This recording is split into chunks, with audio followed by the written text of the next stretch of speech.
Una semana antes de la boda de mi hijo, escuché a mi futura nuera confesar que nunca lo amó, que solo quería nuestro dinero.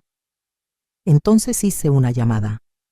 El día de la boda, cuando el padre hizo la pregunta sagrada, apareció un invitado inesperado, el marido del que ella nunca se había divorciado. Pero lo que nadie sabía es que yo ya conocía ese secreto desde hacía días y había preparado algo mucho más grande que solo cancelar una boda. Lo que hice ese día en el altar dejó a todos con la boca abierta, pero fue solo el comienzo de mi venganza. Sigue mi historia hasta el final y comenta la ciudad desde donde me estás viendo para saber qué tan lejos ha llegado mi relato. Todo comenzó un martes por la tarde. Había ido a la casa de mi hijo Diego para llevarle el mole que tanto le gustaba, ese que aprendí a hacer de mi abuela y que lleva 3 tipos de chiles diferentes. Diego vivía en un departamento moderno en Polanco, muy diferente a la casa familiar donde lo crié. Yo tenía la llave porque siempre pasaba a dejarle comida o a ayudar con la limpieza. Vanessa, su prometida, supuestamente estaba en el trabajo, pero cuando abrí la puerta escuché voces en la sala. Me quedé paralizada en el pasillo cuando reconocí la voz de Vanessa hablando con alguien. Iba a anunciarme, pero algo en su tono me detuvo. Había una frialdad que nunca le había escuchado. Hablaba por teléfono con el altavoz activado, y la otra voz era de mujer, su madrina de boda, según entendí después. Las palabras que escuché se me clavaron como puñales. Vanessa se reía, una risa burlona que me heló la sangre. Decía que Diego era un tonto, que jamás lo había amado, que era aburrido en la cama, pero que eso no importaba porque pronto tendría acceso a las cuentas bancarias de la familia. Mencionó la empresa de mi difunto esposo, las propiedades, hasta el rancho en Querétaro, que era mi tesoro más preciado. Habló de mí, llamándome la vieja entrometida, y dijo que su plan era alejar a Diego de mí apenas se casaran, tal vez enviándome a un asilo si era necesario. Mi corazón latía tan fuerte que pensé que me iba a delatar. Sentí que el piso se movía bajo mis pies.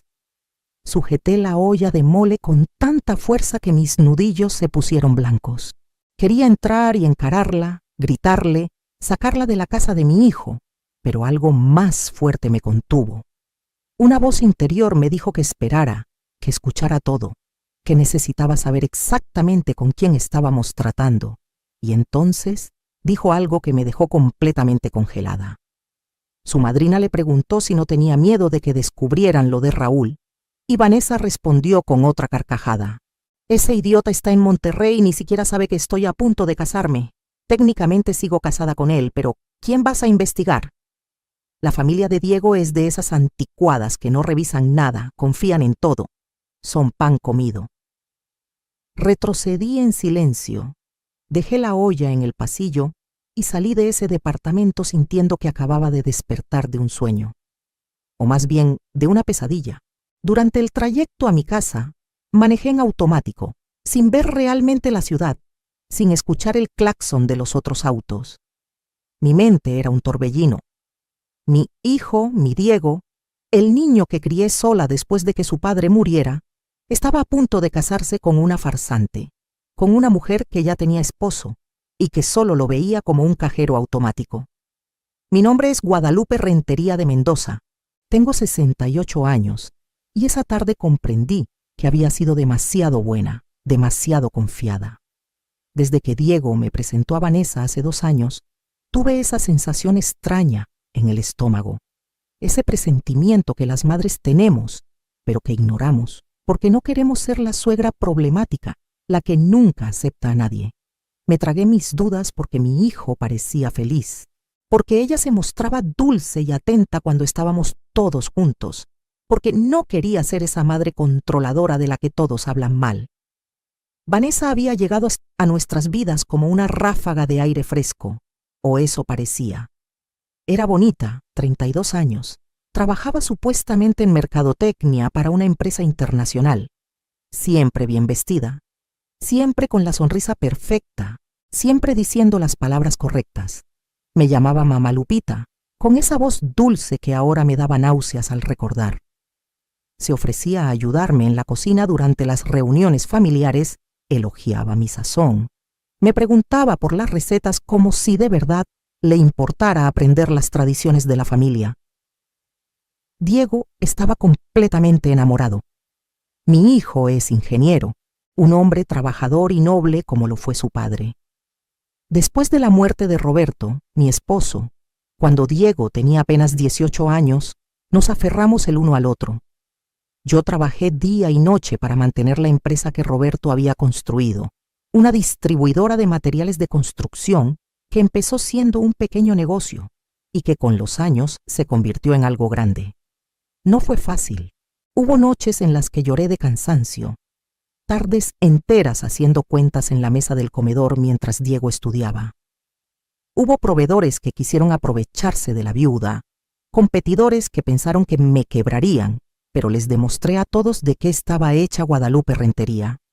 Saqué adelante esa empresa, pagué la universidad de Diego, mantuve la casa, cuidé a mi madre enferma hasta sus últimos días. Todo mientras me levantaba a las 5 de la mañana para preparar el desayuno, mientras iba a misa los domingos, mientras intentaba ser madre y padre al mismo tiempo. Diego se graduó con honores, empezó a trabajar en la empresa familiar y yo sentí que finalmente podía respirar. Mi hijo era un hombre de bien, exitoso, responsable. Solo faltaba que encontrara una buena mujer y formara su propia familia. Cuando apareció Vanessa, pensé que mis oraciones habían sido escuchadas. Qué tonta fui, qué ciega estuve. Ahora entendía todos esos pequeños detalles que había pasado por alto. Las veces que Vanessa preguntaba casualmente sobre las propiedades de la familia, su interés repentino en conocer al abogado que manejaba nuestros asuntos, cómo siempre encontraba la manera de mencionar que Diego debería tener más acceso a las cuentas bancarias porque ya era tiempo de que tomara las riendas del negocio. Incluso había sugerido que yo debería retirarme, disfrutar mi vejez, viajar, descansar, todo con esa sonrisa perfecta y esa voz melosa que ahora reconocía como puro veneno. Recordé la vez que la llevé al rancho en Querétaro, ese pedazo de tierra que Roberto y yo compramos con nuestros primeros ahorros, donde pasábamos los fines de semana, donde Diego aprendió a montar a caballo. Vanessa caminó por toda la propiedad haciendo preguntas sobre los límites del terreno, sobre el valor de la tierra en esa zona, sobre si había algún documento que estableciera a Diego como heredero. Yo respondí orgullosa, sin sospechar nada, contándole que por supuesto todo era para mi hijo, que él era mi único heredero, que algún día todo eso sería suyo y de su familia. Me sentí como la peor tonta del mundo durante los días siguientes. No podía dormir, no podía comer. Cada vez que veía a Diego, me dolía el alma. Él estaba tan emocionado con la boda, tan lleno de planes y sueños. Hablaba de los hijos que tendría con Vanessa, de cómo yo sería la abuela más amorosa, de cómo finalmente formaría la familia que siempre había deseado. Y yo tenía que sentarme a escucharlo mientras mi corazón se partía en pedazos porque sabía la verdad. Lo peor era ver a Vanessa actuar, porque ahora que sabía lo que realmente pensaba, podía ver la actuación. La forma en que tocaba el brazo de Diego con aparente cariño, pero sus ojos estaban vacíos. Cómo se acurrucaba contra él en el sofá cuando yo estaba presente, pero yo notaba que su mente estaba en otro lado. Las veces que me abrazaba y me llamaba Mamá Lupita, mientras probablemente calculaba cuánto tiempo más tendría que soportarme antes de poder deshacerse de mí. La primera señal real debía haberla visto meses atrás, durante la cena de pedida de mano. Vanessa llegó con sus padres, una pareja humilde de Nesa que se veían incómodos en nuestra casa de las Lomas. La madre de Vanessa apenas hablaba, y cuando lo hacía era para disculparse por todo. El padre estaba claramente intimidado, pero Vanessa se movía en nuestra casa como si ya fuera la dueña, señalando los cuadros, los muebles, haciendo comentarios sobre cómo modernizaría la decoración cuando viviera ahí. Diego se reía, pensando que era lindo que su novia ya se sintiera parte de la familia. Yo forcé una sonrisa, mientras algo en mi interior se retorcía incómodo. Luego estaban las constantes indirectas sobre mi edad. Mamá Lupita, debes estar tan cansada de trabajar tanto. A tu edad deberías estar descansando. Ay, suegrita, con los años que tienes ya no deberías preocuparte por la empresa. Deja que Diego se haga cargo. Siempre con esa sonrisa, siempre haciéndolo sonar como preocupación genuina. Pero ahora entendía que estaba sembrando la semilla, preparando el terreno para apartarme de mi propio negocio, de mi propio dinero, de mi propia vida. Los preparativos de la boda habían sido otro campo de batalla que no reconocí como tal hasta ese momento. Vanessa quería todo en grande, todo caro, todo ostentoso. La Basílica de Guadalupe para la ceremonia, el salón más exclusivo de la ciudad para la recepción, un vestido de diseñador que costaba más que un auto. Y cada vez que yo sugería algo más modesto, más acorde con nuestras tradiciones familiares, ella hacía un puchero y Diego salía a defenderla. Mamá, es su día especial. Solo se casa una vez. Si él supiera que Vanessa ya había tenido su día especial con tal Raúl en Monterrey. Durante esa primera semana después de descubrir la verdad, actué como si nada pasara. Sonreí en las reuniones familiares, asentí cuando Vanessa hablaba de sus planes de luna de miel en Europa, abracé a mi hijo cuando me contaba lo feliz que era, pero por dentro algo había cambiado. Ya no era la Guadalupe ingenua y confiada. Me había despertado algo que llevaba dormido mucho tiempo, algo que nació en mí cuando tuve que enfrentar sola el mundo después de la muerte de Roberto. Una noche, 3 días después de haber escuchado esa conversación, me senté en el estudio de mi difunto esposo, ese lugar que mantenía exactamente como él lo dejó, con sus libros, sus fotos, su escritorio de caoba. Ahí tomaba las decisiones importantes. Ahí había planeado la expansión de la empresa. Ahí había resuelto crisis financieras. Ahí había llorado mis penas más profundas. Y ahí, esa noche, decidí que no me quedaría de brazos cruzados viendo cómo destruían a mi hijo. Los días siguientes pasaron en una especie de doble realidad. Por fuera, yo era la madre amorosa y emocionada, ayudando con los últimos detalles de la boda. Por dentro, mi mente trabajaba a 1000 por hora. Vanessa se volvió más descuidada, más confiada. En una cena familiar el jueves, se atrevió a sugerir que después de la boda, ella y Diego deberían mudarse a la casa principal, conmigo. Para cuidarte, mamá Lupita. A tu edad no deberías estar sola en esta casa tan grande. Diego pensó que era hermoso que su prometida se preocupara por mí. Yo vi el movimiento de ajedrez. Entrar a la casa, tomar control, empezar a hacer cambios, eventualmente sacarme de mi propia casa. El viernes, 6 días antes de la boda, Vanessa vino a tomar el té. Insistió en que pasáramos tiempo de calidad entre suegra y nuera antes del gran día. Se sentó en mi sala, bebiendo té de manzanilla en la porcelana fina que había sido de mi abuela, y me habló de lo agradecida que estaba de ser recibida en la familia, de lo mucho que quería a Diego, de cómo yo era como la madre que ella siempre soñó tener. Yo la observaba actuar y me preguntaba cómo podía mentir con tanta facilidad, cómo podía mirarme a los ojos y decir esas palabras sabiendo que eran completamente falsas. Esa tarde, después de que se fue, me quedé mirando la taza de té que había usado. Tenía marcas de labial rojo en el borde, un rojo brillante, caro, del tipo que ella siempre usaba. Me pregunté cuántas otras mujeres había engañado con esa misma boca. ¿Cuántas familias había intentado infiltrar antes de la nuestra? Porque alguien tan buena para mentir no podía ser novata en este juego. El sábado llamé a Sebastián Montes, el abogado de la familia que nos había acompañado desde que Roberto estaba vivo. Sebastián tenía 70 años, era discreto como una tumba y me debía varios favores. Le conté todo, cada palabra que había escuchado, cada sospecha que tenía. Le pedí que investigara a Vanessa Muñoz Cárdenas. Ese era su nombre completo. Quería saber todo, su pasado, su historial laboral, sus relaciones anteriores, y especialmente quería confirmación sobre ese tal Raúl de Monterrey. Sebastián no hizo preguntas innecesarias.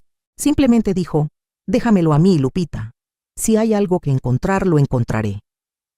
Y agregó algo que me dejó pensando. Siempre supe que había algo raro en esa muchacha.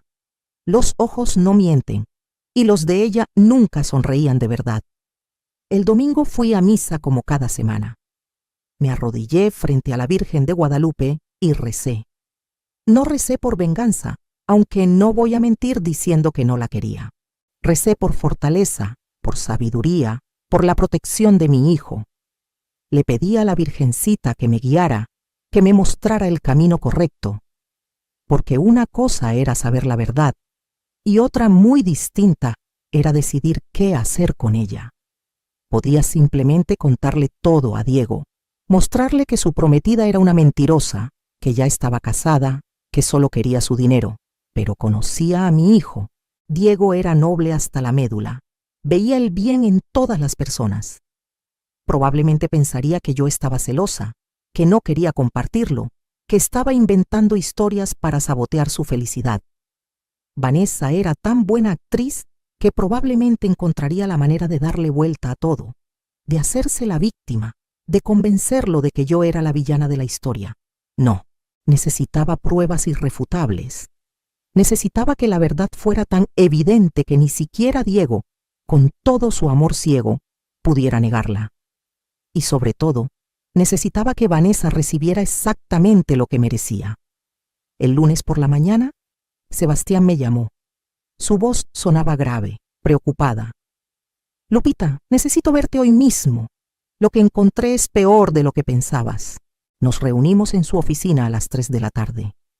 Ahí, sentada frente a su escritorio de nogal, mientras el ventilador del techo giraba lentamente en el calor de mayo, Sebastián extendió frente a mí una carpeta llena de documentos que cambiarían todo. Vanessa Muñoz Cárdenas estaba efectivamente casada con Raúl Ochoa Méndez desde hacía 6 años. Se habían casado en Monterrey cuando ella tenía 26 años. Nunca se habían divorciado. El matrimonio seguía vigente, legal, registrado. Pero eso no era todo. Vanessa había intentado este mismo esquema al menos 2 veces antes. En Guadalajara, hace 3 años, había estado comprometida con el hijo de un empresario textil.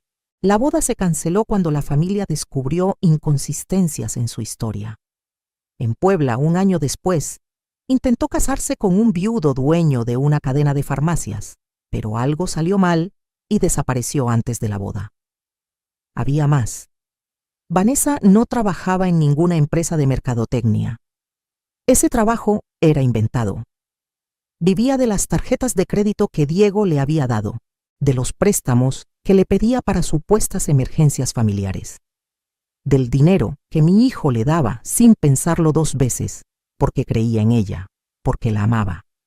Sebastián también había encontrado a Raúl. El pobre hombre no tenía idea de que su esposa estaba en la Ciudad de México a punto de casarse con otro. Pensaba que Vanessa estaba trabajando en el extranjero, que por eso no se comunicaba mucho. Incluso le enviaba dinero ocasionalmente cuando ella le inventaba alguna crisis. Raúl era mecánico, un hombre trabajador y humilde que había sido víctima del mismo engaño que ahora intentaban con nosotros. Miré todos esos documentos extendidos sobre el escritorio y sentí una mezcla de furia y determinación que nunca antes había experimentado. Esta mujer no solo estaba engañando a mi hijo, estaba arruinando vidas con una frialdad calculadora que me aterraba. ¿Cuántos hombres más habían caído en su trampa? ¿Cuántas familias había intentado destruir? Le pregunté a Sebastián, ¿qué podemos hacer legalmente? Él se recostó en su silla y juntó las manos frente a su rostro. Podemos detener la boda, presentar estos documentos, denunciarla por bigamia e intento de fraude. Vanessa podría enfrentar cargos penales, pero Lupita hizo una pausa significativa. Necesitas pensar en Diego. Esto lo va a destruir. El escándalo va a ser enorme. Toda la familia, los amigos, los invitados, Todos van a enterarse de que fue engañado de la peor manera. Sabía que Sebastián tenía razón. Mi hijo quedaría humillado públicamente. Su corazón se rompería en 1000 pedazos. Su confianza en las personas, esa hermosa cualidad que heredó de su padre, se haría añicos. Y sin embargo, ¿qué alternativa tenía? Dejar que se casara con ella. Permitir que Vanessa entrara legalmente a nuestra familia, que tuviera acceso a todo, que eventualmente me alejara de mi hijo y lo dejara en la ruina. Esa noche no pude dormir. Di vueltas en la cama hasta que el amanecer empezó a colarse por las cortinas. En algún momento de la madrugada, mientras escuchaba el canto de los pájaros que anunciaban el nuevo día, tomé una decisión. No iba a simplemente detener la boda. Iba a asegurarme de que Vanessa recibiera una lección que nunca olvidaría, una que le impidiera hacerle esto a alguien más. El martes en la mañana llamé nuevamente a Sebastián. Localiza a Raúl Ochoa, le dije. Necesito hablar con él. Sebastián dudó un momento, pero luego accedió. Para el miércoles tenía el número telefónico de Raúl. Lo llamé esa misma tarde, con el corazón latiéndome tan fuerte que pensé que se me iba a salir del pecho. Raúl contestó con voz cansada. Probablemente acababa de salir del taller mecánico donde trabajaba. Me presenté como Guadalupe Mendoza y le dije que necesitaba hablar con él sobre Vanessa. Hubo un silencio largo del otro lado de la línea. Finalmente, Raúl preguntó: ¿Le pasó algo? ¿Está bien? Mi corazón se apretó escuchando la preocupación genuina en su voz. Este hombre todavía se preocupaba por la mujer que lo estaba traicionando del peor modo posible. Le dije que Vanessa estaba bien físicamente, pero que había algo que él necesitaba saber, algo que yo necesitaba mostrarle. Le pedí que viniera a la Ciudad de México. Yo pagaré todo, le dije. Tu transporte, tu hospedaje, todo. Solo necesito que vengas el sábado. Raúl estaba confundido, pero algo en mi voz debe haberle transmitido la urgencia de la situación. Accedió a venir. Le di la dirección de un hotel cerca de mi casa y le prometí que todo tendría sentido cuando nos viéramos en persona. El jueves, 4 días antes de la boda, Vanessa organizó su despedida de soltera. Un grupo de amigas, la mayoría de ellas tan superficiales como ella, fueron a un spa de lujo en Santa Fe. Vanessa subió fotos a sus redes sociales con hashtags como Último Día de Libertad y Futura Esposa Mendoza. Me etiquetó en una foto donde aparecíamos juntas de semanas atrás, con un mensaje dulce sobre lo afortunada que era de tener una suegra como yo. Los comentarios la felicitaban, decían que éramos afortunadas de tenernos, si ellos supieran. Diego también tuvo su despedida de soltero esa noche. Sus amigos lo llevaron a cenar y a un bar en La Condesa. Me llamó pasada la medianoche, un poco tomado, diciéndome que era el hombre más feliz del mundo, que no podía creer que en unos días se iba a casar con el amor de su vida. «Te quiero mucho, mamá», dijo con voz emocionada. «Gracias por todo lo que has hecho por mí, por darnos esta boda hermosa a Vanessa y a mí.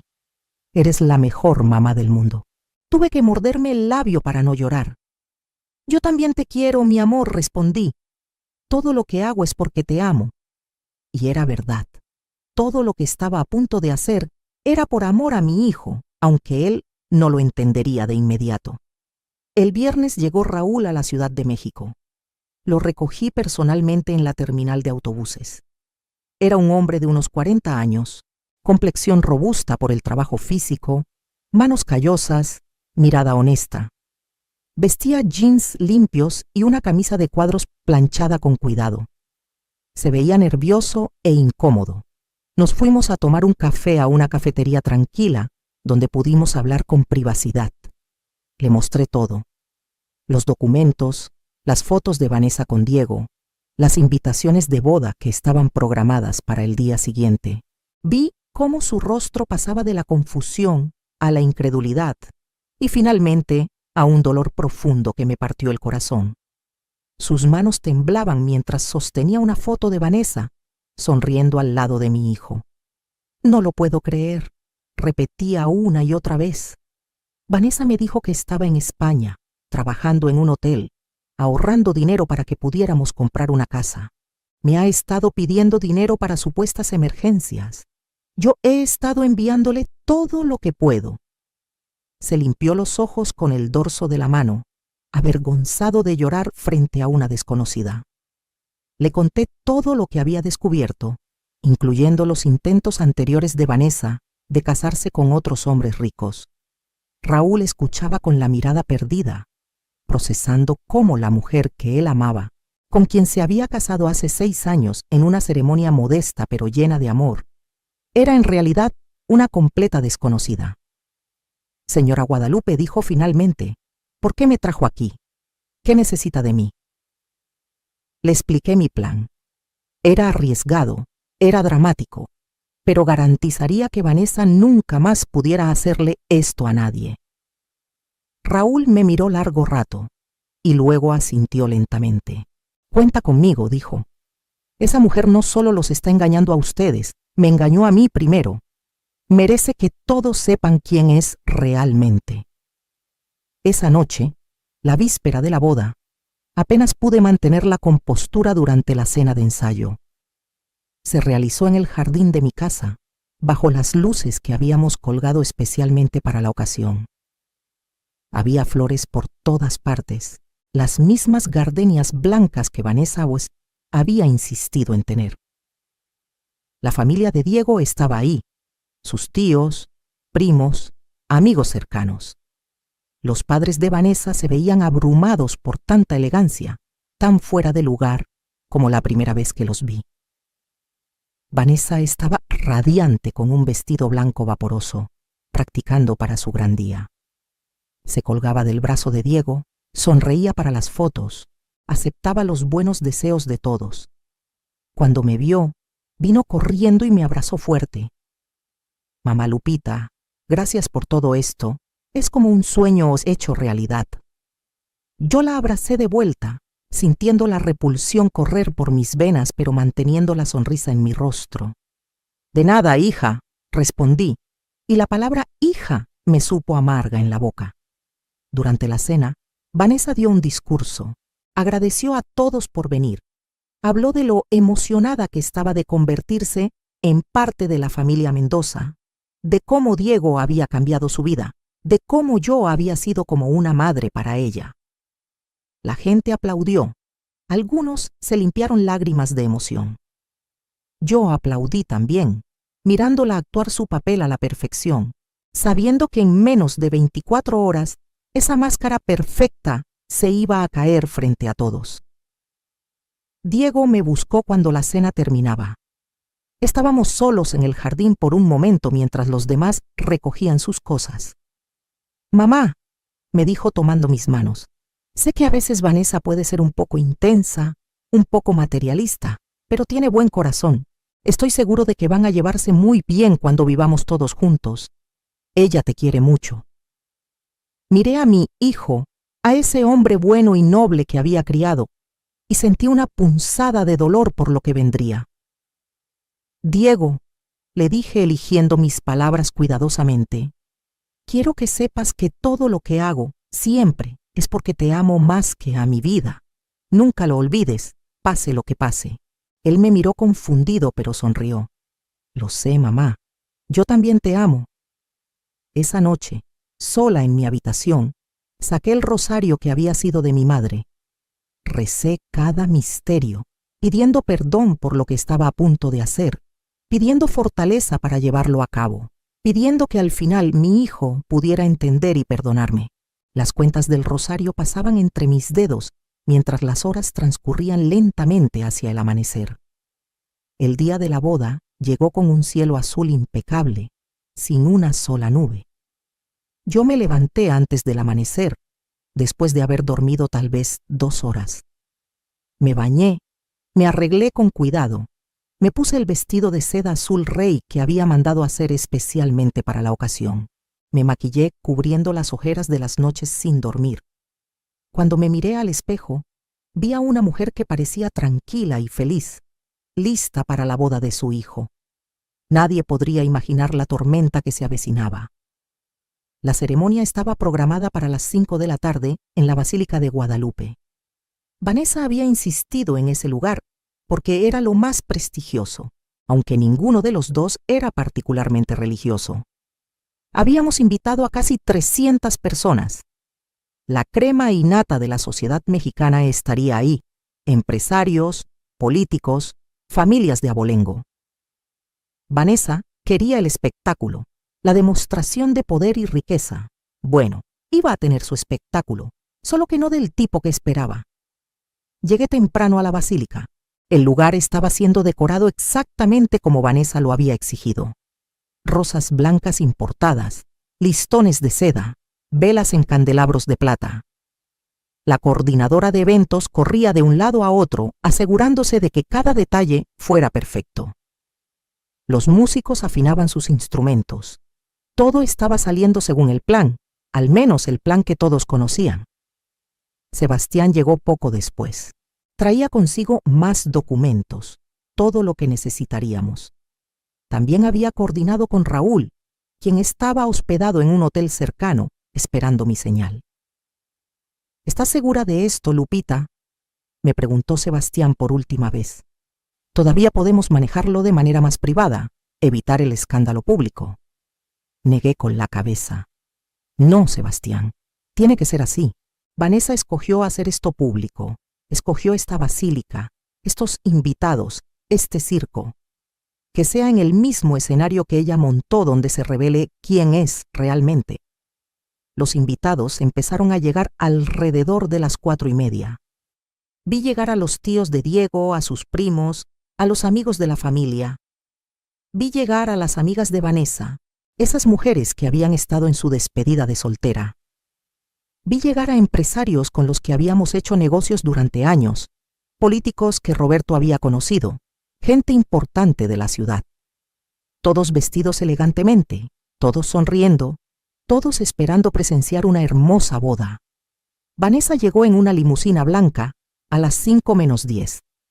Su vestido era espectacular, tengo que admitirlo. Encaje francés, pedrería importada, una cola de 3 metros. El velo era de seda italiana. Llevaba el ramo de rosas blancas que costaba más que el salario mensual de muchas personas. Se veía como una princesa de cuento de hadas. Una princesa falsa, pero princesa al fin. Diego ya estaba en el altar, esperándola. Mi hijo lucía guapísimo en su smoking italiano hecho a la medida. Estaba nervioso, emocionado, feliz. Cada pocos segundos miraba hacia la entrada esperando ver aparecer a su novia. No tenía ni la menor idea de lo que estaba por ocurrir. Yo estaba sentada en la primera fila, en el lugar de honor reservado para la madre del novio. Desde ahí tenía vista perfecta del altar y de la entrada principal. Mi corazón latía como tambor de guerra. Revisé mi teléfono. Tenía un mensaje de Sebastián. Raúl está en posición, esperando tu señal. Mis manos temblaban ligeramente mientras escribía mi respuesta. Esperen a que el padre haga la pregunta. La música comenzó. El Ave María de Schubert llenó la basílica. Los invitados se pusieron de pie. Vanessa apareció en la entrada del brazo de su padre, quien parecía estar conteniendo lágrimas. Caminaron por el pasillo lentamente mientras todos admiraban a la novia. Vanessa sonreía radiante, saludaba con pequeños movimientos de cabeza a conocidos. Cuando pasó frente a mí, me buscó con la mirada y me guiñó un ojo. Yo le sonreí de vuelta. Llegó al altar y su padre la entregó a Diego. Mi hijo tomó sus manos y le susurró algo que la hizo reír. Se veían como la pareja perfecta. El padre González, un sacerdote anciano que conocía a nuestra familia desde hace décadas, comenzó la ceremonia. Habló sobre el sacramento del matrimonio, sobre el compromiso, sobre el amor verdadero. Cada palabra era como un clavo en mi corazón porque sabía que todo era una mentira, que mi hijo estaba ahí de buena fe, mientras Vanessa solo calculaba cuánto dinero podría sacarle. Los invitados escuchaban atentos. Algunos lloraban de la emoción, otros sonreían nostálgicos. Finalmente, después de las lecturas y las bendiciones, Llegó el momento que yo había estado esperando. El padre González miró a Diego y Vanessa con solemnidad. Si alguien presente conoce algún impedimento para que este matrimonio se lleve a cabo, dijo con su voz grave, que hable ahora o calle para siempre. Era la señal. Envié el mensaje a Sebastián. Hubo un momento de silencio absoluto en la basílica. Todos esperaban que nadie dijera nada, como siempre pasaba. El padre González estaba a punto de continuar cuando las puertas principales de la basílica se abrieron de golpe. Raúl Ochoa entró caminando por el pasillo central. Vestía el mismo pantalón de mezclilla y camisa de cuadros con los que había llegado a la ciudad, porque no era un hombre de trajes finos ni pretensiones, pero caminaba con determinación, con dignidad, con el peso de la verdad de su lado. El murmullo recorrió la iglesia como una ola. ¿Quién es ese? ¿Qué está pasando? Vanessa se quedó completamente congelada. El color desapareció de su rostro tan rápido que pensé que se iba a desmayar. Diego miraba confundido hacia el pasillo, sin entender qué estaba ocurriendo. Raúl llegó hasta el altar. El padre González, tan sorprendido como todos, no sabía qué hacer. Raúl miró directamente a Vanessa. «Hola, esposa», dijo con voz clara que resonó en toda la basílica. «¿No vas a presentarme a tu prometido?» El caos estalló. Los invitados empezaron a hablar todos al mismo tiempo. Diego miró a Vanessa esperando que dijera que era un error, una broma, una locura. Pero Vanessa solo miraba a Raúl con horror absoluto, incapaz de articular palabra. Sebastián se acercó al altar con una carpeta en las manos.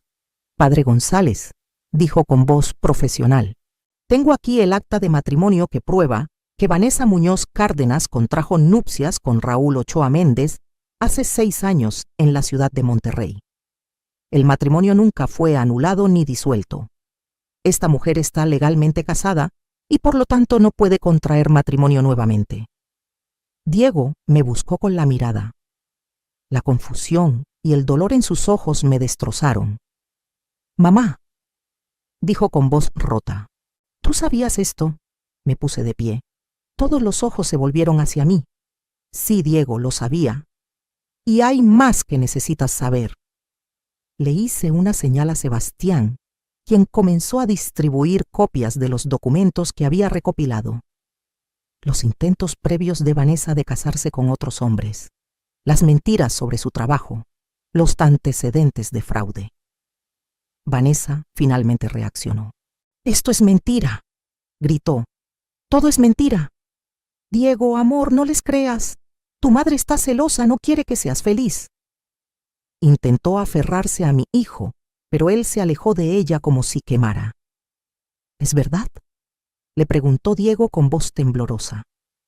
«¿Estás casada con él?», señaló a Raúl, quien permanecía ahí de pie, testigo silencioso de cómo su propia esposa intentaba casarse con otro hombre. Vanessa abrió la boca, pero no salieron palabras. Las lágrimas comenzaron a correr por su rostro, arruinando el maquillaje perfecto, pero incluso entonces, incluso atrapada en la mentira más grande, intentó manipular. «Diego, por favor, déjame explicarte. Raúl fue un error de juventud. Iba a divorciarme de él, solo necesitaba el momento correcto». Raúl habló entonces, su voz calmada pero firme. «Vanessa, hace 3 semanas me pediste dinero diciendo que tu mamá estaba enferma. Hace un mes me enviaste fotos desde supuestamente España. Me has estado mintiendo todo este tiempo mientras planeabas casarte con este hombre». Miró a Diego con algo parecido a la compasión. «Lo siento, amigo. Yo también fui su víctima». Los padres de Vanessa se habían puesto de pie, horrorizados. Su madre lloraba en silencio. Su padre miraba a su hija como si fuera una desconocida. Probablemente ni ellos sabían la magnitud de las mentiras de Vanessa. Uno de los invitados, el director de un periódico local, había comenzado a tomar fotos con su teléfono. Otros hacían lo mismo. La boda del año se había convertido en el escándalo del año en cuestión de minutos. Vanessa lo notó y el pánico en sus ojos se intensificó. ¡No!, gritó intentando cubrirse el rostro. ¡No tomen fotos! ¡Deténganse! Pero era tarde. La era de las redes sociales no perdona. En minutos, el hashtag boda falsa comenzaría a ser tendencia en México. Diego finalmente encontró su voz. «Fuera», le dijo a Vanessa con una calma helada que nunca le había escuchado. «Sal de aquí ahora». Vanessa intentó acercarse nuevamente.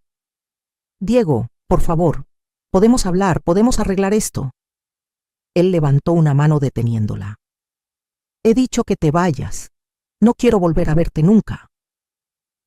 Pero yo no había terminado, porque la humillación pública de Vanessa era solo una parte de lo que había planeado. Me acerqué al altar y saqué de mi bolso otro documento.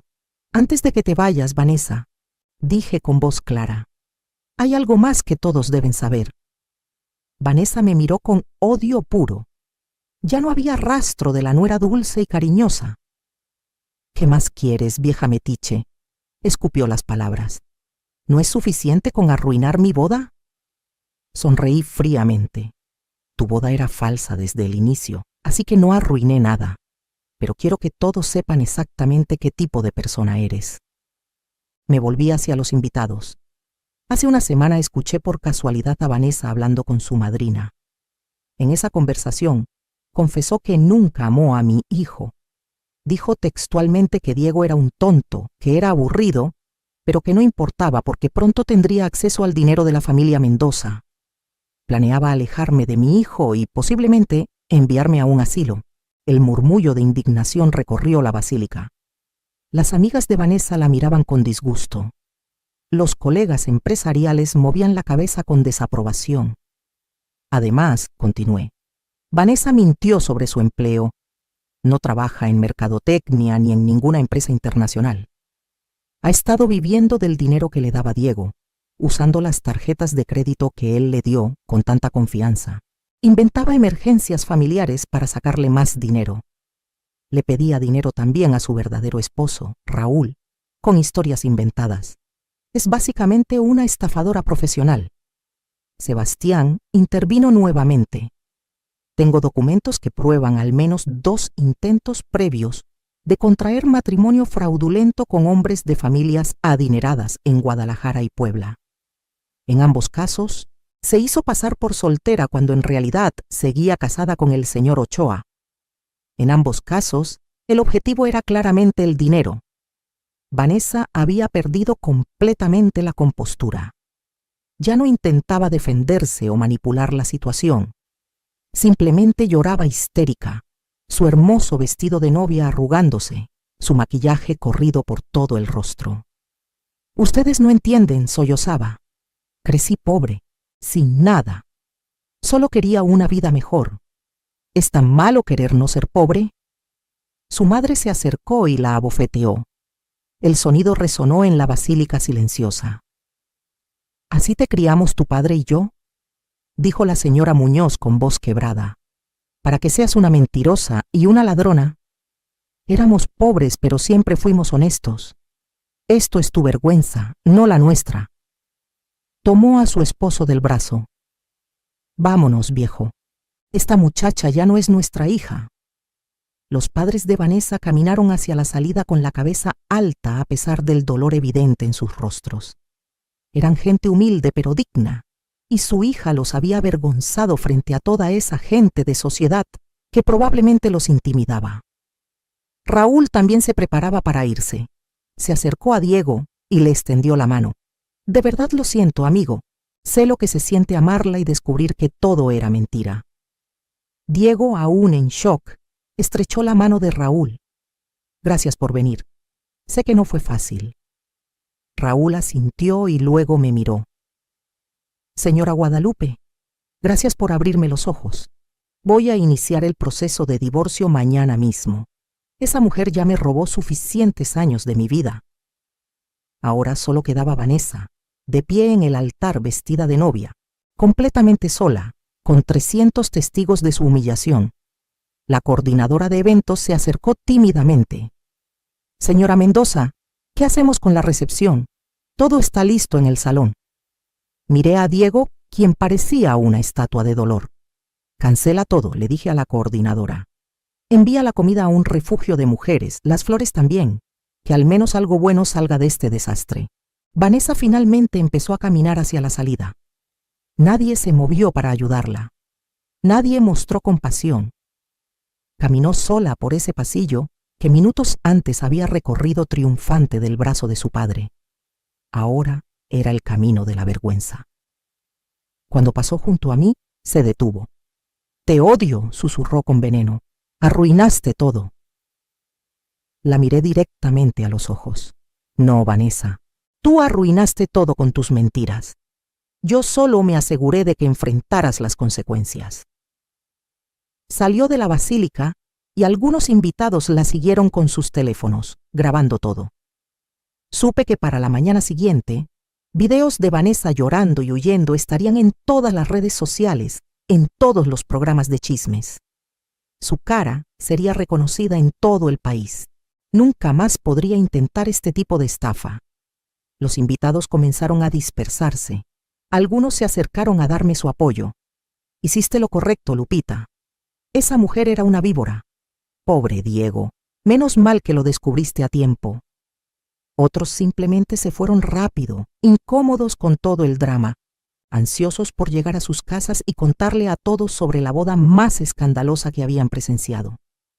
Diego seguía en el altar, inmóvil. Me acerqué a él lentamente.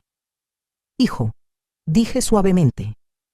Él me miró y en sus ojos vi algo que me destrozó: traición. No hacia Vanessa, hacia mí. «¿Por qué, mamá?», preguntó con voz rota. «¿Por qué así? ¿Por qué frente a todos? ¿Por qué no me dijiste en privado?». Era la pregunta que sabía que vendría, la que había estado preparándome para responder. «Porque si te lo decía en privado», expliqué con calma, «Vanessa habría encontrado la manera de convencerte de que yo estaba mintiendo, de que estaba celosa, de que quería separarte de ella. Habría llorado, habría actuado, habría inventado explicaciones. La conoces, Diego, o creías conocerla. Sabes lo convincente que puede ser. Necesitaba que vieras la verdad de una manera que no pudieras negar, que no pudieras racionalizar». Diego cerró los ojos. Lágrimas corrían por sus mejillas. «Me amaba», susurró. «Yo creí que me amaba». Mi corazón se partió al verlo así. «Lo sé, mi amor. Y siento mucho que hayas tenido que descubrir así que ella nunca te amó. Pero mejor ahora que después de casarte, después de que tuviera acceso legal a todo, después de que te hubiera destruido financiera y emocionalmente». Sebastián se acercó discretamente. «Diego, si quieres podemos presentar cargos penales contra Vanessa. Intento de fraude, bigamia, hay suficiente evidencia». Diego negó con la cabeza. «No, solo quiero que desaparezca de mi vida, que nunca más sepa de ella». Sebastián asintió comprensivamente.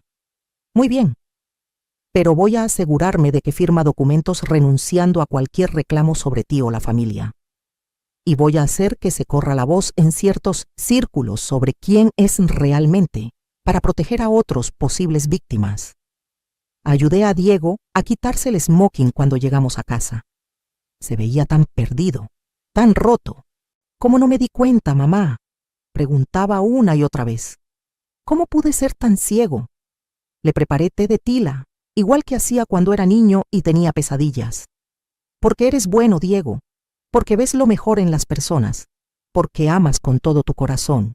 Esas no son debilidades, hijo. Son cualidades hermosas.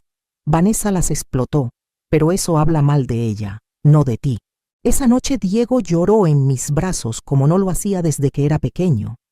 Lloró por el amor que creyó tener, por los sueños que se habían destruido, por la humillación pública, por la confianza traicionada. Yo lo sostuve y lloré con él, por mi hijo herido, pero también de alivio porque lo había salvado a tiempo. Los días siguientes fueron una tormenta mediática. La historia estaba en todos los noticieros, en todas las revistas de espectáculos. La novia bígama le llamaban a Vanessa. Su foto, llorando en su vestido de novia mientras huía de la basílica, se volvió viral. Los memes eran despiadados.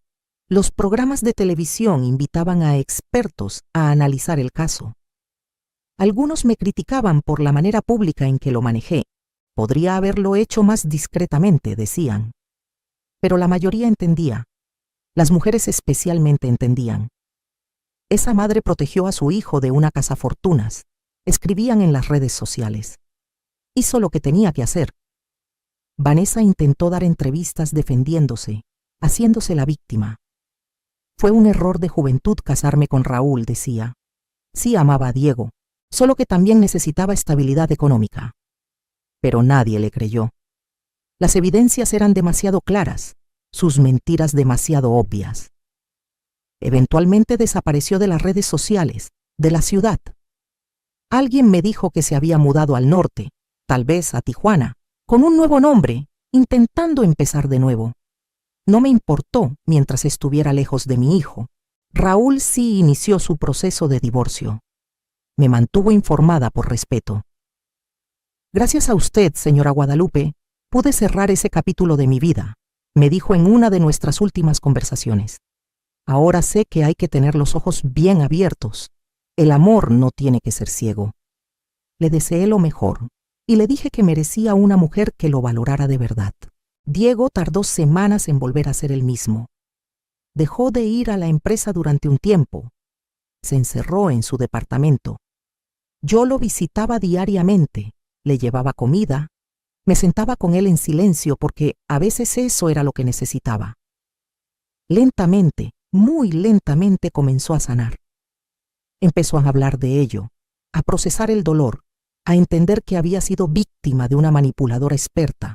Un día, unas 6 semanas después del incidente, Diego vino a verme.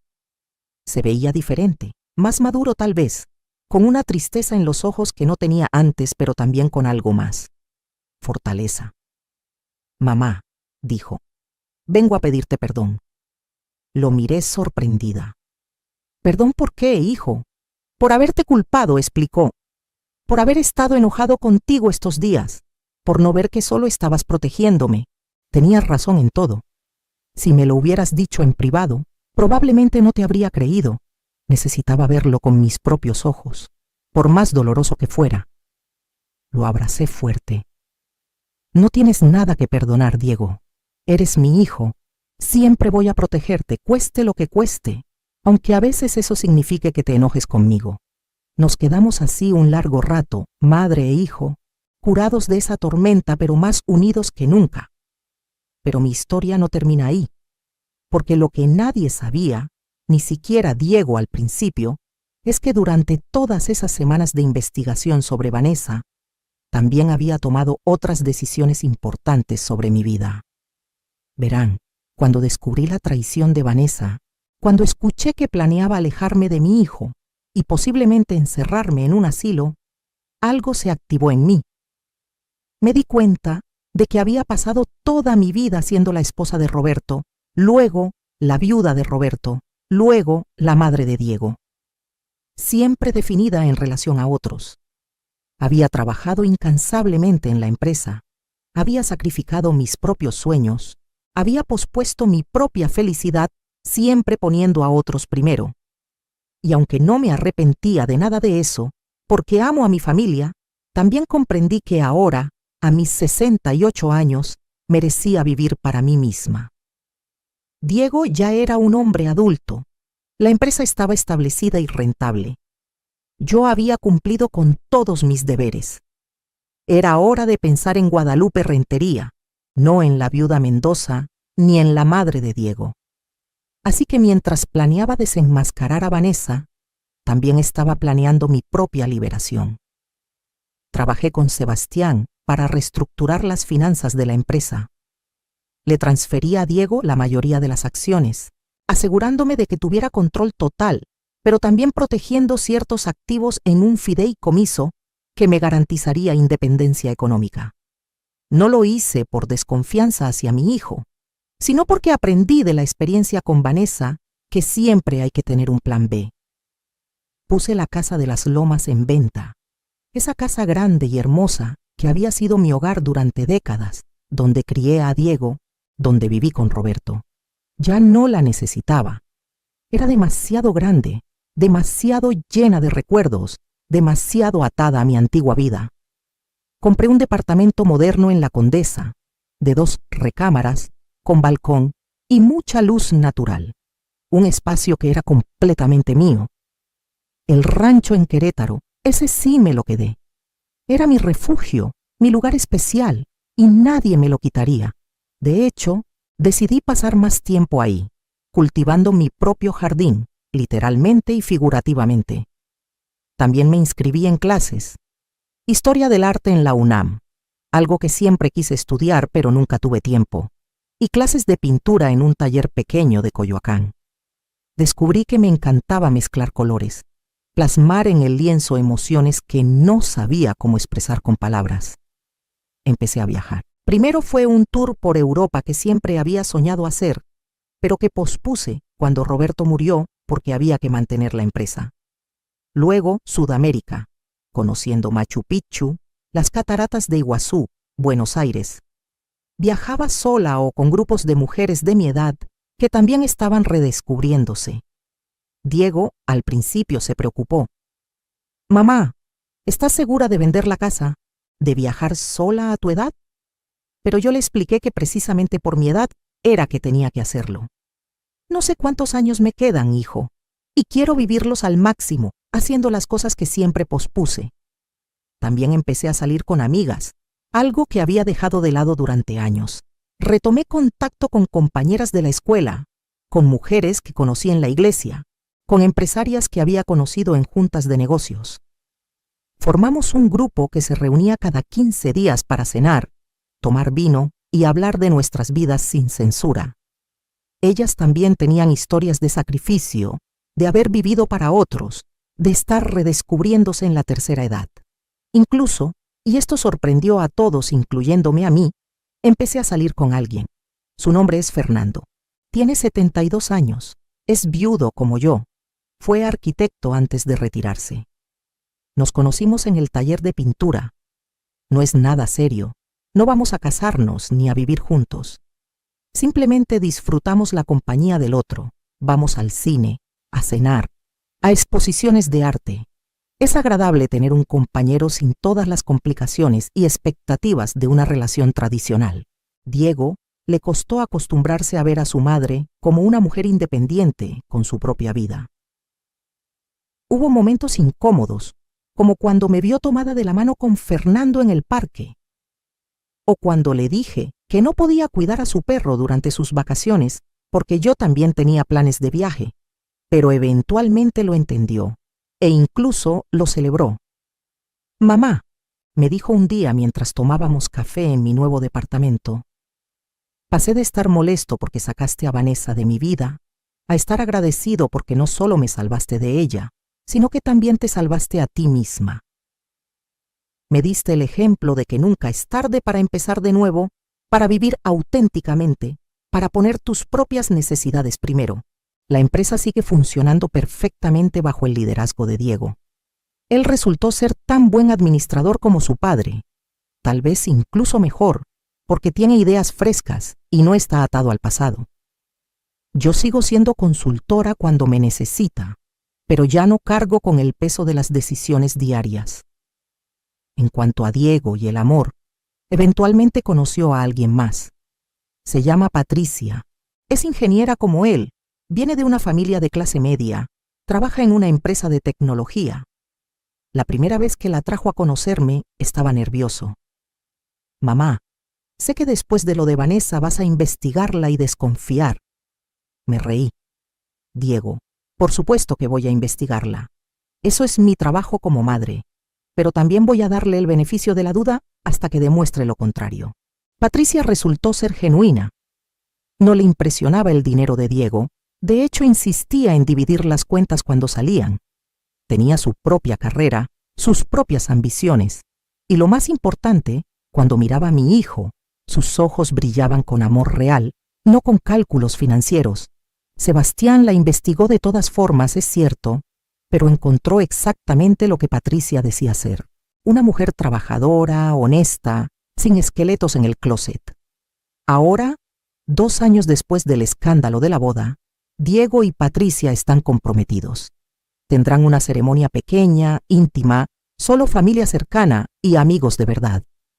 Y yo estaré ahí, feliz de ver a mi hijo con alguien que realmente lo ama, pero también tranquila sabiendo que tengo mi propia vida, mis propios planes, mi propia identidad más allá de ser la madre de Diego. A veces pienso en Vanessa y me pregunto dónde estará, qué estará haciendo. Espero que haya aprendido algo de toda esa experiencia, que haya cambiado, aunque lo dudo. Gente como ella rara vez cambia de verdad, pero ya no es mi problema. Hice lo que tenía que hacer para proteger a mi hijo y al hacerlo, también me liberé a mí misma. La historia de la boda bígama, como la prensa la llamó, eventualmente pasó de moda. Hubo otros escándalos que capturaron la atención del público, pero para aquellos que la vivieron, para mi familia y para mí, fue un punto de inflexión. Nos enseñó que la confianza debe ganarse, que el amor verdadero se demuestra con acciones, no solo palabras, y que proteger a los que amamos a veces requiere tomar decisiones difíciles y enfrentar críticas. Muchas personas, especialmente mujeres, me contactaron después de que la historia se hizo pública. Me escribían en redes sociales, me paraban en la calle, me buscaban después de misa. Querían contarme sus propias historias de hijos o hijas manipulados por parejas interesadas. Querían consejos sobre cómo manejar situaciones similares. Algunas me criticaban por haber sido cruel al exponer a Vanessa públicamente. Otras me llamaban heroína. A todas les decía lo mismo. Cada situación es única y cada madre tiene que tomar la decisión que su instinto y circunstancias le dicten. En mi caso, sabía que solo la confrontación pública, la evidencia irrefutable frente a testigos, impediría que Vanessa manipulara la situación. ¿Fue dramático? Sí. ¿Fue doloroso? También. ¿Lo haría de nuevo? Sin dudarlo. Porque al final del día, el amor de madre es feroz, es protector. Hará lo que sea necesario para salvar a sus hijos, incluso si eso significa ser vista como la villana temporalmente. Y aunque el método fue controvertido, el resultado fue que salvé a mi hijo de una vida de mentiras y manipulación. Ahora, cuando me siento en el balcón de mi departamento en La Condesa, con una taza de café en las mañanas o una copa de vino en las tardes, miro la ciudad y reflexiono sobre todo lo vivido. Perdí a mi esposo joven, crié a mi hijo sola, levanté una empresa, enfrenté a una manipuladora y finalmente me encontré a mí misma. Mis amigas del grupo de cena me preguntan a veces si me arrepiento de algo. Les digo que no. Cada experiencia, buena o mala, me convirtió en quien soy hoy. Una mujer de 68 años que ya no tiene miedo de vivir para ella misma, que ya no se disculpa por poner límites, que ya no acepta menos de lo que merece en ningún aspecto de su vida. Diego viene a visitarme regularmente. A veces viene solo, a veces trae a Patricia. Cocinamos juntos, platicamos, nos reímos. Nuestra relación es diferente ahora. Ya no soy solo su madre que lo cuida y protege. Ahora somos dos adultos que se respetan mutuamente, que disfrutan de la compañía del otro sin la dinámica de dependencia que teníamos antes. El rancho en Querétaro se convirtió en mi santuario. Paso al menos 2 fines de semana al mes ahí. Planté un jardín de rosas, igual que el que tenía mi abuela. Tengo gallinas que ponen huevos frescos todas las mañanas. Contraté a una pareja de la comunidad que cuida el lugar y que se ha convertido en mi familia elegida. Doña Marta cocina las mejores tortillas hechas a mano que he probado. Y don Ramiro me enseñó a reparar cercas y cuidar el huerto. Ahí, rodeada de naturaleza, lejos del ruido de la ciudad, es donde realmente encuentro paz. Pinto en el porche mientras el sol se pone. Leo los libros que nunca tuve tiempo de leer. Simplemente existo, sin presiones, sin expectativas, sin tener que ser nada más que Guadalupe. Fernando viene a visitarme al rancho a veces. Nos sentamos en el porche con café y pan dulce. Y él me cuenta historias de sus propios hijos y nietos, de su carrera como arquitecto, de los edificios que diseñó que todavía están de pie en la ciudad. Yo le cuento sobre la empresa, sobre Diego, sobre las lecciones aprendidas. No hay presión romántica, no hay planes de futuro compartido, solo dos personas mayores disfrutando del presente. La gente joven no entiende este tipo de relación. Piensan que a nuestra edad ya no deberíamos buscar compañía romántica, o que si la buscamos, debe ser con intención de casarse de nuevo. Pero nosotros sabemos mejor. Sabemos que la compañía es valiosa sin necesidad de certificados o compromisos. Sabemos que el amor puede tomar muchas formas y que a nuestra edad, la forma más valiosa es la que nos da alegría sin complicaciones. Mis clases de historia del arte me abrieron un mundo completamente nuevo. Descubrí que tengo pasión por el arte virreinal mexicano. Paso horas en museos estudiando las obras, entendiendo el contexto histórico, apreciando la maestría de los artistas coloniales. Incluso estoy considerando escribir un pequeño libro sobre el tema, no para publicar necesariamente, sino por el puro placer de investigar y escribir. El taller de pintura también me cambió. Nunca seré una gran artista, pero no importa. Lo que importa es que cuando pinto, estoy completamente presente en el momento. Los problemas desaparecen. El tiempo se detiene. Solo existen los colores, el lienzo y yo. Es meditativo, es sanador, es mío. Viajo al menos 3 veces al año ahora. El año pasado fui a Japón con un grupo de mujeres de mi edad. Caminamos por templos antiguos, comimos sushi fresco en el mercado de pescado, nos bañamos en aguas termales. Este año tengo planeado ir a Grecia, otro sueño de toda la vida. Diego se preocupa a veces. Mamá, ¿y si te enfermas estando tan lejos? Le recuerdo que tengo un seguro médico excelente y un teléfono celular, y que viví 68 años para finalmente hacer estas cosas. No voy a dejar que el miedo me detenga ahora. La casa de las Lomas se vendió a una familia joven con 3 hijos. Me dio nostalgia verlos mudarse, ver a los niños corriendo por el jardín donde Diego jugaba, imaginando las memorias que crearían ahí. Pero también sentí paz. Esa casa pertenecía a mi pasado, a una versión de mí que ya no existe. Mi departamento en La Condesa representa mi presente y futuro, espacio que diseñé completamente según mis gustos, no según lo que se esperaba de mí. La reestructuración financiera que hice resultó ser brillante. Tengo suficiente dinero para vivir cómodamente el resto de mi vida sin tener que preocuparme. Diego tiene la empresa y está haciéndola crecer de maneras que yo nunca imaginé. Y lo más importante, ninguno de los dos depende financieramente del otro. Somos una familia unida por amor, no por necesidad económica. A veces, en las reuniones familiares o eventos sociales, alguien saca el tema de la boda que nunca fue. Se ha convertido en una especie de leyenda urbana. ¿Escuchaste de la mujer que desenmascaró a su nuera bígama en el altar? La historia se cuenta y se vuelve a contar, cada vez con detalles más exagerados. Yo simplemente sonrío y cambio el tema. Ya no necesito revivir ese drama. Cumplió su propósito, pasamos la página. Diego y Patricia planean tener hijos pronto. La idea de ser abuela me emociona, pero también me he asegurado de establecer límites saludables desde el principio. Les dije claramente, voy a ser una abuela amorosa y presente, pero también tengo mi propia vida. No voy a ser la niñera de tiempo completo, ni voy a dejar mis planes para cuidar a los niños siempre que ustedes lo necesiten. Podemos coordinarnos, pero con respeto mutuo a nuestros tiempos y espacios. Patricia lo entendió perfectamente. De hecho, me admira por ello. Me dijo una vez, Lupita, eres el ejemplo de la mujer que quiero ser cuando tenga tu edad. Independiente, segura, viviendo la vida en tus propios términos.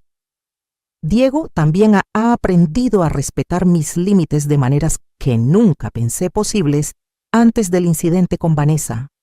El negocio está mejor que nunca. Diego implementó tecnologías nuevas, expandió a mercados que yo no había considerado, contrató gente joven con ideas frescas. A veces me consulta sobre decisiones grandes y me encanta poder aportar mi experiencia sin tener el peso de la responsabilidad final. Es liberador ser consultora en lugar de jefa. Doné generosamente a causas que me importan, un refugio para mujeres víctimas de violencia doméstica, un programa de becas para mujeres mayores que quieren retomar sus estudios, una fundación que ayuda a viudas a iniciar pequeños negocios. Roberto habría estado orgulloso de ver su dinero usado de esta manera, ayudando a otros, creando oportunidades. En las noches, antes de dormir, a veces pienso en todo el camino recorrido, desde esa tarde terrible cuando escuché a Vanessa confesar sus verdaderas intenciones, hasta este momento de paz y plenitud. Fue un viaje doloroso pero necesario. Me forzó a despertar, a tomar acción, a reclamar mi propia vida. Si pudieran hablar con mi yo del pasado, con esa Guadalupe que se sacrificaba constantemente sin pensar en ella misma, le diría: está bien poner límites, está bien decir no, está bien vivir para ti misma sin sentirte culpable. Tu valor no está determinado solo por lo que haces por otros, sino por quién eres como persona. También le diría: confía en tus instintos. Si algo se siente mal, probablemente lo es. No ignores esas señales solo por quedar bien o evitar conflictos, porque esas pequeñas incomodidades que sentí con Vanessa desde el principio eran mi intuición tratando de advertirme. Aprendí a escuchar más a esa voz interior y le diría: nunca es tarde para empezar de nuevo, para perseguir sueños pospuestos, para convertirte en quien realmente quieres ser. La edad es solo un número, y 68 años con sabiduría valen más que 30 años con ingenuidad. Mis amigas del grupo de escena tienen historias similares de despertar tardío. Rosa descubrió su pasión por la danza folclórica a los 70. Mercedes inició un pequeño negocio de repostería a los 65. Angélica se divorció de su esposo infiel después de 40 años de matrimonio y ahora viaja por el mundo sola. Somos un grupo de mujeres que nos negamos a ser invisibles, que nos negamos a aceptar que nuestros mejores años quedaron atrás. La sociedad mexicana tradicional no sabe qué hacer con mujeres como nosotras. Se supone que debemos ser las abuelitas abnegadas que cocinan para toda la familia los domingos, que cuidan a los nietos sin quejarse, que viven a través de los logros de sus hijos y nietos. Y aunque amamos a nuestras familias profundamente, también nos amamos a nosotras mismas. También merecemos vivir nuestras propias aventuras. He recibido críticas, por supuesto. Tías lejanas que murmuran que no es apropiado que una mujer de mi edad salga con un hombre sin intenciones de casarse. Vecinas que piensan que debería haberle dado la casa a Diego en lugar de venderla. Conocidas que sugieren que mis viajes son egoístas y que debería estar ahorrando ese dinero para mis futuros nietos. A todas les sonrío amablemente y sigo haciendo exactamente lo que quiero, porque aprendí que no puedes complacer a todos y que la gente que te critica por vivir auténticamente generalmente lo hace porque tienen miedo de hacer lo mismo. Sus críticas dicen más de sus propias limitaciones y miedos que de mis decisiones. Diego me contó hace poco que Patricia le preguntó si alguna vez me culpaba por cómo manejé la situación con Vanessa. Su respuesta me llenó de orgullo. Al principio sí estaba molesto por el escándalo público, pero ahora entiendo que mi mamá hizo exactamente lo que tenía que hacer. Me salvó de un matrimonio falso, me abrió los ojos, y de paso se salvó a ella misma de convertirse en víctima de Vanessa también. Es la mujer más fuerte que conozco. Escuchar eso, saber que mi hijo finalmente entiende y aprecia las decisiones que tomé, fue mejor que cualquier vindicación pública, porque al final, su opinión es la única que realmente importa en todo este asunto.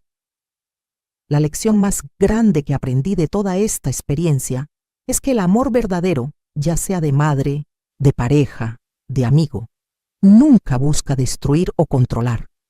El amor verdadero quiere lo mejor para el otro, incluso cuando eso es difícil o doloroso. Vanessa no amaba a Diego, lo veía como un objeto, un medio para alcanzar sus fines. Eso no es amor, es explotación. Y también aprendí que amarte a ti mismo no es egoísmo, es necesario. Durante décadas me vacié cuidando de otros y casi permito que alguien como Vanessa aprovechara eso para destruir a mi hijo. Solo cuando comencé a valorarme a mí misma, a poner límites, a reclamar mi propia vida, pude realmente proteger a Diego de manera efectiva. Ahora, cuando miro hacia el futuro, veo posibilidades en lugar de obligaciones. Veo viajes por hacer, libros por leer, pinturas por crear, experiencias por vivir. Veo nietos que conocer y amar sin perderme a mí misma en el proceso.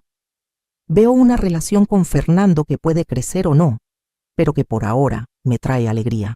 Veo amigas con quienes reír y llorar. Veo una vida plena en mis propios términos. Y cuando llegue mi último día, quiero mirar atrás sin arrepentimientos. Quiero saber que viví completamente, que amé profundamente, que me defendí a mí misma y a los que amo, que no dejé que el miedo o las expectativas sociales dictaran mis decisiones. Quiero saber que fui Guadalupe Rentería de Mendoza, no solo la esposa de alguien o la madre de alguien, sino una mujer completa por derecho propio. Así que a todas las mujeres que lean o escuchen mi historia, especialmente a las de mi generación, que fueron criadas para servir y sacrificarse sin cuestionar, les digo, nunca es tarde. Nunca es tarde para despertar, para reclamar tu vida, para perseguir tus sueños, para poner límites, para amarte a ti misma tanto como amas a otros. Y a las madres preocupadas por sus hijos adultos les digo, confíen en sus instintos. Si algo se siente mal, investiguen. Protejan a sus hijos, pero también enséñenles a protegerse a sí mismos. Y sepan que la mejor manera de amar a sus hijos es también amarse a ustedes mismas. Modelar una vida balanceada donde el sacrificio no significa autodestrucción. ¿Qué harías tú en mi lugar? Si descubrieras que alguien está manipulando a tu hijo o hija, ¿cómo lo manejarías? ¿Confrontación privada o pública? ¿Dejarías que tu hijo tome sus propias decisiones y aprenda de sus errores? ¿O intervendrías activamente? No hay respuestas fáciles, pero me encantaría conocer tus pensamientos. Comenta abajo qué opinas de mi historia, qué habrías hecho diferente, o si has vivido algo similar. Y recuerda, nunca es tarde para vivir auténticamente y proteger a los que amas.